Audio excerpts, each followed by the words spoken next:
Hey there, Aaliyah. Let me just show you. This, of course, is the Digital Learning Day screen. Yours might look a little different because since mine's teacher.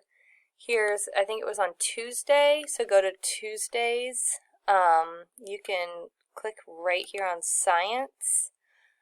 I know it was kind of far at the bottom,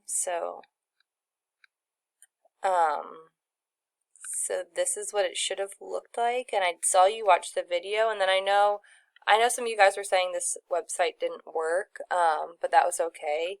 And just down here at the bottom is the discussion board. So again, if you could just complete, like you can see some of the people that did it. So that's where it is. It's just at the far bottom and that's where all of your assignments are going to be. They'll always be, this is how all of our pages will look, and then all of the assignments that you actually have to complete will be on this like independent part. So that's where, I know it has a lot of words because those are all directions, but the blue tab is what tells you what you have to turn in. Okay, let me know if you need help with anything else.